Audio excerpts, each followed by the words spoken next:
ನಿಮ್ಮ ಹಳೆಯ ಒಡವೆನ ಅಧಿಕ ಬೆಲೆಗೆ ಮಾರಬೇಕೆ? ಅಟಿಕಾಗೆ ಕಾಲ್ ಮಾಡಿ 8880 ಅಟ್ಟಿಕಾ ಗೋಲ್ಡ್ ಕಂಪನಿ. ಸ್ಯಾಂಡಲ್ವುಡ್ನಲ್ಲಿ ಮತ್ತೊಂದು ಹೊಸ ಪ್ರೇಮಕತೆಯ ಚಿತ್ತಾರ ಅರಳಿದೆ, ಅದುವೇ ಕಿರುನಗೆ. ಏನಿದು ಕಿರುನಗೆ ಅನ್ನುವಂಥದ್ದು?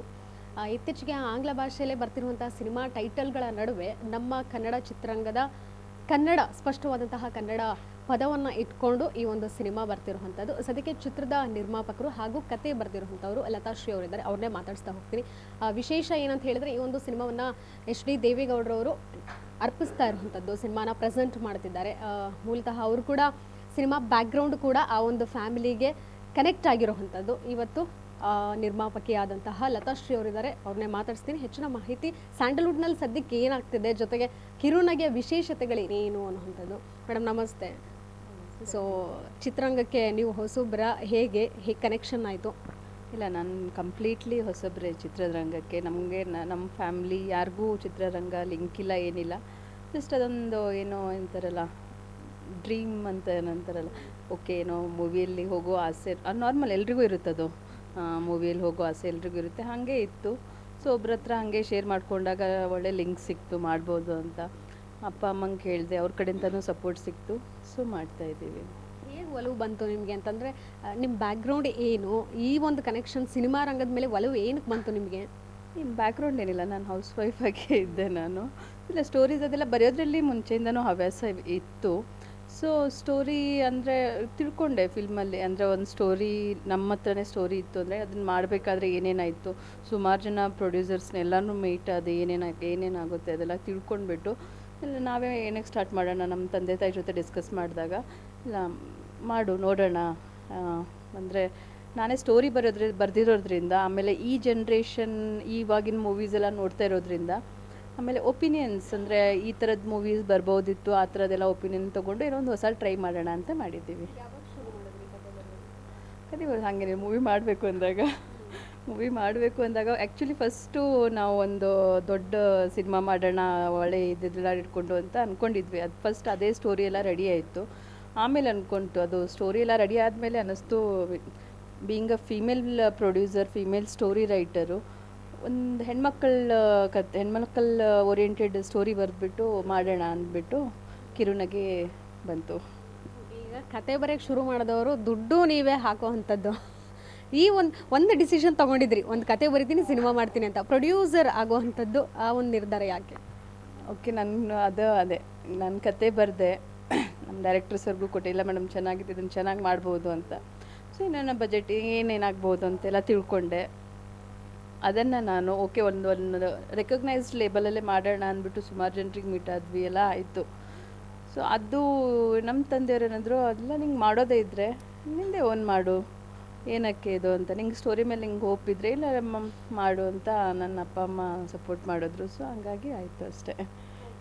ಸಿನಿಮಾ ಕತೆ ಬರೆದಾದ್ಮೇಲೆ ಟೈಟಲ್ ಅನ್ನುವಂಥದ್ದು ತುಂಬ ಯೋಚನೆ ಮಾಡ್ತಾರೆ, ಹೆಂಗೆ ಇಡಬೇಕು ಟೈಟಲ್ ಅನ್ನುವಂಥದ್ದು. ಈಗ ನೀವು ಕೇವಲ ಕನ್ನಡಕ್ಕೆ ಮಾತ್ರ ರಿಲೀಸ್ ಮಾಡ್ತಿರೋದ್ರಿಂದ ಕಿರುನಗೆ ಅನ್ನೋಂಥ ಟೈಟಲ್ ಹೆಂಗೆ ಬಂತು, ಯಾಕೆ ಬಂತು, ಜೊತೆಗೆ ಯಾರ್ಯಾರು ಸಜೆಷನ್ ತೊಗೊಂಡ್ರಿ ಈ ಒಂದು ಟೈಟಲ್ ಓಕೆನಾ ಅಂತ?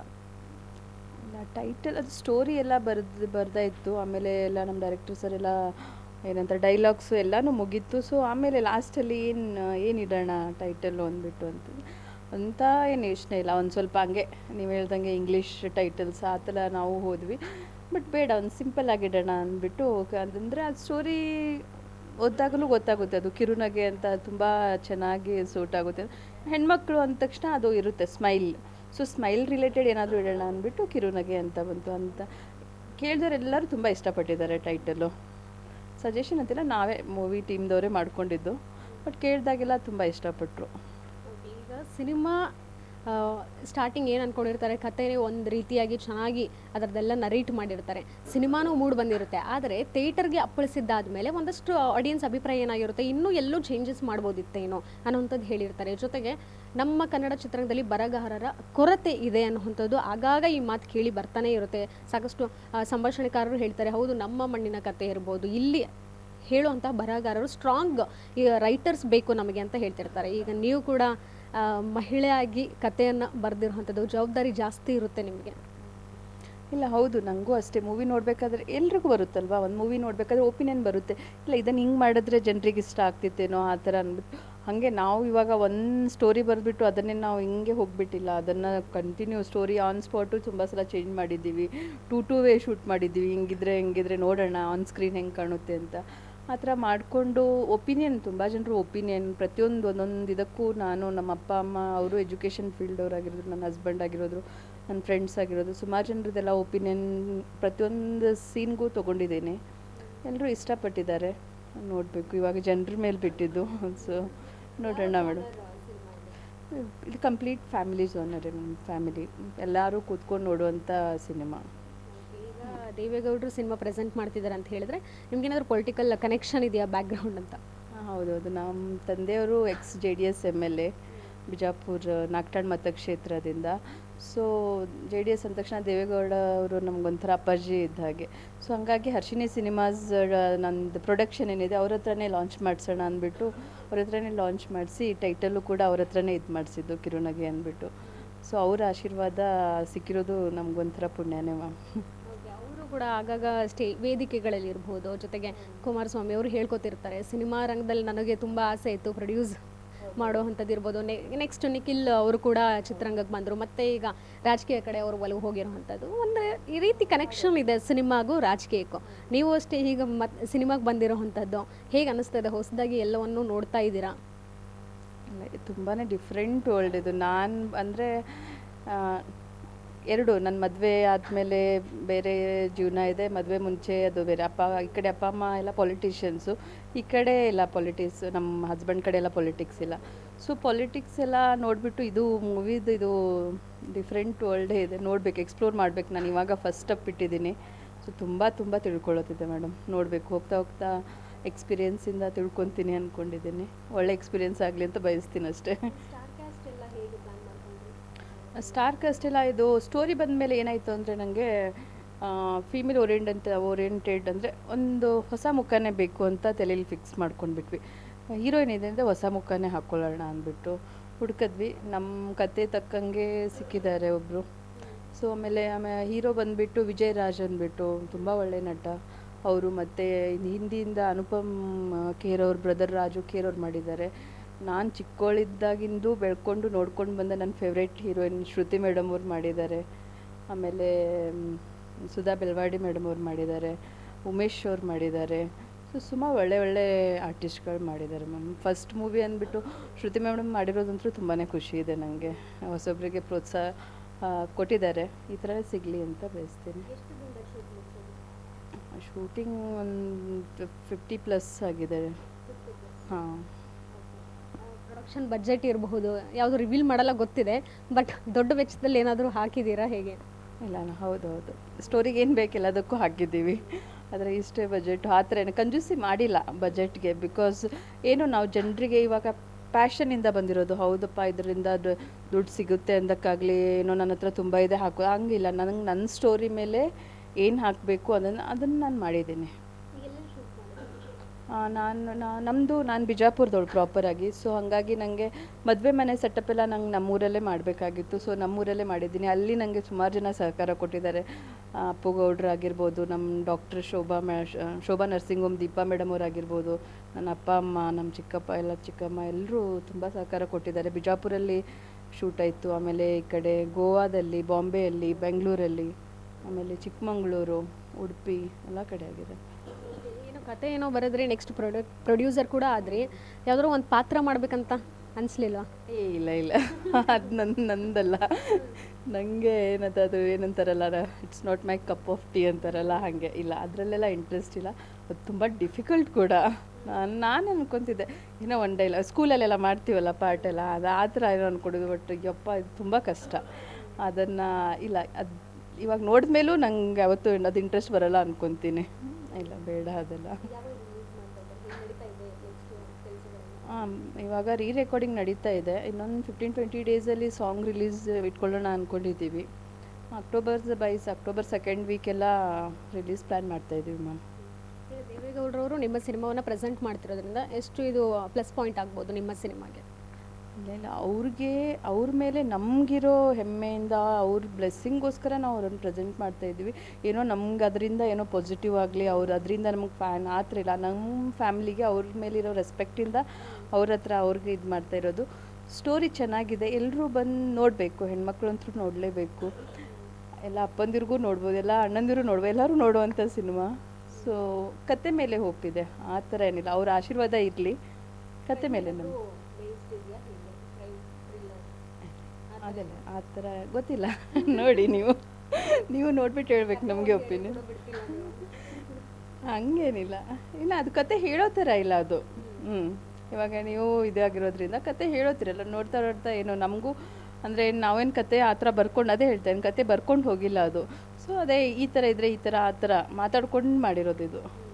ಈಗ ಈ ಇಂಡಸ್ಟ್ರಿಗೆ ಬಂದಾದ್ಮೇಲೆ ಹಿಡನ್ ಟ್ಯಾಲೆಂಟ್ ಅಂತ ಹೇಳ್ತಾರೆ, ನಿಮಗೆ ಗೊತ್ತಿರಲ್ಲ ಕೆಲವೊಂದು ಟ್ಯಾಲೆಂಟ್ ನಿಮ್ಮಲ್ಲಿ ಇರೋ ಅಂಥದ್ದು. ಆದರೆ ಒಂದೊಂದು ಕ್ಷೇತ್ರಕ್ಕೆ ಹೋಗಿದ್ದಾದ್ಮೇಲೆ ಅಲ್ಲಿ ನೀವು ಪಳಗ್ತಿರಲ್ಲ, ಆವಾಗ ಬರ್ತಾ ಹೋಗುತ್ತೆ. ಅಂದರೆ ನಾನು ಹೀಗೂ ಮಾಡ್ಬೋದಿತ್ತು ಅನ್ನೋದು ನನಗೆ ಗೊತ್ತಿರಲಿಲ್ಲ ಅಂತ. ಈ ಕ್ಷೇತ್ರಕ್ಕೆ ಬಂದಾದ್ಮೇಲೆ ನಿಮಗೇನು ಅನಿಸ್ತು, ನಿಮ್ಮಲ್ಲಿರುವಂತಹ ಟ್ಯಾಲೆಂಟ್ ಹೊರಗೆ ಬಂತಾ? ಹೌದು, ಯಾರೂ ನಂಬಲೇ ಇಲ್ಲ, ನನಗೆ ಆ್ಯಕ್ಚುಲಿ ನಂಬಲಿಲ್ಲ. ನನ್ನ ಹಸ್ಬೆಂಡ್ ಅಂತೂ ಸುಮ್ಮನೆ ಏನೋ ಕತೆ ಓಕೆ ಮಾಡ್ತಿದ್ದಾಳೆ ಅಂದ್ಬಿಟ್ಟು. ನಂದೆಲ್ಲ ಫಸ್ಟ್ ಟೈಮ್ ಅದು ಕಿರುನಗೆ ಎಲ್ಲ ರಿಲೀಸ್ ಆದಮೇಲೆ ಹೌದಾ ಇದೆಲ್ಲ ಮಾಡಿದ್ದೀರಾ ಅಂತ ನನಗೂ ಗೊತ್ತಿರಲಿಲ್ಲ ನಾನು ಮಾಡ್ತೀನಂತ. ಏನೋ ನಮ್ಮ ಡೈರೆಕ್ಟರ್ ಅವರು ತುಂಬ ಸಪೋರ್ಟ್ ಕೊಟ್ಟರು. ಇಲ್ಲ ಆಗುತ್ತೆ, ಚೆನ್ನಾಗಿದೆ ಮ್ಯಾಮ್, ಈ ಥರದ್ದು ನೋಡ್ತಾರೆ ಅಂದ್ಬಿಟ್ಟು ತುಂಬ ಹಾರ್ಡ್ ವರ್ಕ್ ಮಾಡಿದ್ದೀವಿ. ನಮ್ಮ ಅಪ್ಪ ಅಮ್ಮಂಗೂ ಸರ್ಪ್ರೈಸು, ಏನೋ ಮಾಡ್ತೀನಿ ಓಕೆ ಅಂದರೆ ಹೆತ್ತೋರಿ ಹೆಗ್ನ ಮುದ್ದಲ್ವಾ, ಅವ್ರಿಗೇನೋ ಓಕೆ ಅವ್ರ ಮಗಳು ಏನಾದರೂ ಮಾಡ್ತಾಳೆ ಅಂತ ಇತ್ತು. ಬಟ್ ಮಿಕ್ಕವರೆಲ್ಲ ತುಂಬ ಸರ್ಪ್ರೈಸ್ಡ್, ಎಲ್ಲರೂ ಸರ್ಪ್ರೈಸ್ ಆಗಿದ್ದಾರೆ. ಇಲ್ಲಿ ಏನೂ ಇಲ್ಲದೆ ಇರೋದು ಮೂವಿ ಲೋಕಕ್ಕೆ ಹೆಂಗೆ ಅಂತ ತುಂಬ ಸರ್ಪ್ರೈಸಿಂಗ್ ಇದೆ. ನಿಮ್ಮ ಕತೆಗೆ ಡೈರೆಕ್ಷನ್ ಮಾಡೋರು ಇವರೇ ಸೂಕ್ತ ಅನ್ನೋದು ಅಶೋಕ್ ಅವ್ರನ್ನ ಹೇಗೆ ಆಯ್ಕೆ ಮಾಡಿದ್ರಿ? ಏನೇನು ನಿಮ್ಮ ತಲೆಯಲ್ಲಿ ಓಡ್ತು ಆ ಕ್ಷಣಕ್ಕೆ? ಇಲ್ಲ, ಅಶೋಕ್ ಸರ್ ಅವ್ರದ್ದು ಎಲ್ಲ ತಿಳ್ಕೊಂಡೆ, ಅವ್ರು ಮುಂಚೆ ಮಾಡಿರೋ ಮೂವೀಸು, ಆಮೇಲೆ ಹಾರ್ಡ್ ವರ್ಕಿಂಗ್. ಏನು ಗೊತ್ತಾ, ಇವಾಗ ಡೈರೆಕ್ಟರ್ ಅಂದ ತಕ್ಷಣ ಇಲ್ಲ ಹೀಗೆ ಹಾಗೆ ಆ ಥರ ಜಡ್ಜ್ಮೆಂಟೆಲ್ಲ ಆಗಿರಬಾರ್ದು. ಏನು ಗೊತ್ತಾ, ಇವಾಗ ಕಲಿಯೋದು ಯಾರಿಗೂ ಸ್ಟಾಪ್ ಆಗೋಲ್ಲ. ನಾವೆಷ್ಟೇ ಇದಾದರೂ ಏನಾದರೂ ಏನೊಂದು ಹೊಸದು ಕಲಿತಾನೆ ಇರ್ತೀವಿ. ಆ ಹುಮ್ಮಸ್ಸು ಅವರಲ್ಲಿದೆ, ಸರ್ ಹತ್ರ ಇದೆ. ಅವರು ಒಪಿನಿಯನ್ ತೊಗೊತಾರೆ, ಅದನ್ನು ರೆಸ್ಪೆಕ್ಟ್ ಮಾಡ್ತಾರೆ.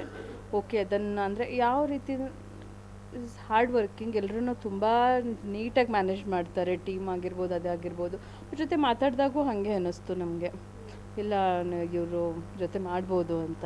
ಸೊ ಹಂಗಾಗಿ ಅವ್ರು ಸಿಕ್ಕರು. ನಿಮ್ಮ ಸಿನಿಮಾ ನೆಕ್ಸ್ಟ್ ಅಪ್ಡೇಟ್ಸ್ ಯಾವಾಗ ಕೊಡ್ತೀರಾ? ಹೇಗೆ ಒಂದೊಂದೇ ಹಂತದಲ್ಲಿ ಬಿಟ್ಕೊಡ್ತಾ ಹೋಗ್ತೀರಾ ಸುಳಿವುಗಳನ್ನು? ಏನಿಲ್ಲ, ಇವಾಗ ಸಾಂಗ್ದೊಂದು ಪ್ಲ್ಯಾನ್ ಮಾಡಿದ್ದೀವಿ. ಸಾಂಗ್ ರಿಲೀಸ್ ಆದ ತಕ್ಷಣ ಆಮೇಲೆ ಅದೇ ಮೂವಿ ರಿಲೀಸ್ ಮುಂಚೆ ಇಲ್ಲ ಒಂದೊಂದಾಗಿ ಬಿಟ್ಕೊತ ಹೋಗೋಣ ಅಂತ. ಫಸ್ಟ್ ಒಂದು ಸಾಂಗ್ ರಿಲೀಸ್ ಇವಾಗ ಅದ್ರ ಮೇಲೆ ವರ್ಕ್ ನಡೀತಾ ಇದೆ. ಸೊ ಅದಾದಮೇಲೆ ನೋಡೋಣ ಮ್ಯಾಮ್. ರಾಜು ಕೆ ಅವ್ರು ಮೊದಲನೇ ಬಾರಿಗೆ ಕನ್ನಡಕ್ಕೆ ಪಾದಾರ್ಪಣೆ ಮಾಡಿರುವಂಥದ್ದು.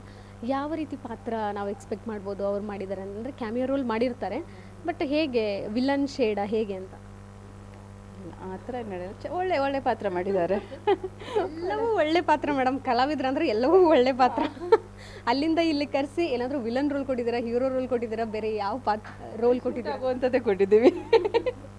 ಅವ್ರಿಗೆ ಸೂಟ್ ಆಗುವಂಥದ್ದು, ಎಲ್ರಿಗೂ ಅವ್ರವ್ರಿಗೆ ಸೂಟ್ ಆಗುವಂಥದ್ದೇ ಕೊಟ್ಟಿದ್ದೀವಿ. ಒಂದು ಮಾತ್ರ ಹೇಳ್ಬೋದು, ಶ್ರುತಿ ಮಾಡುವರು ತುಂಬ ಡಿಫ್ರೆಂಟ್ ಕ್ಯಾರೆಕ್ಟ್ರಲ್ಲಿ ಕಾಣಿಸ್ಕೊಂಡಿದ್ದಾರೆ, ತುಂಬ ಒಳ್ಳೆ ಪಾತ್ರದಲ್ಲಿ ಕಾಣಿಸ್ಕೊಂಡಿದ್ದಾರೆ, ಅದು ಹೇಳ್ಬೋದು. ನಾವು ಕೂಡ ಕಾಯ್ತಾ ಇರ್ತೀವಿ. ನೆಕ್ಸ್ಟ್ ನಿಮ್ಮ ಒಂದು ಸಾಂಗ್ ರಿಲೀಸ್, 5 ಸಾಂಗ್ ಇದೆ ಅಂತ ಕೇಳ್ಪಟ್ವಿ. ಸೊ ಹಾಗಾಗಿ ಫಸ್ಟ್ ಸಾಂಗ್ ರಿಲೀಸ್ ಆಗುತ್ತೆ. ಫಸ್ಟ್ ಸಾಂಗ್ ಯಾವುದು? ಇಲ್ಲ ಇದೆ ಮದುವೆ ಮನೇಲಿ ಮಾಡಿರೋದು ಒಂದು ಸಾಂಗ್ ಇದೆ, ತುಂಬ ಚೆನ್ನಾಗಿದೆ.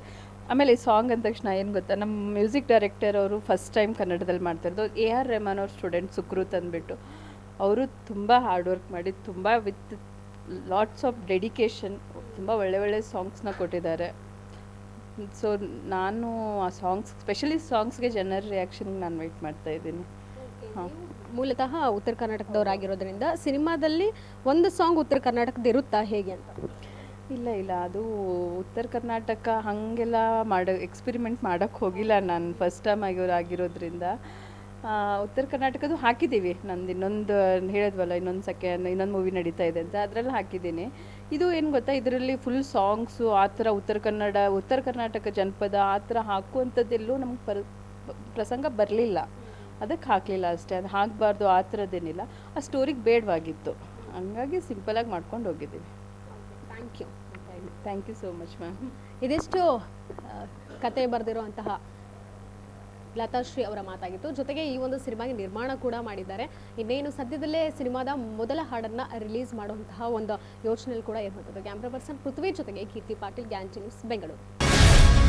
ಗ್ಯಾರಂಟಿ ನ್ಯೂಸ್, ಸುದ್ದಿ ಖಚಿತ, ನ್ಯಾಯ ನಿಶ್ಚಿತ.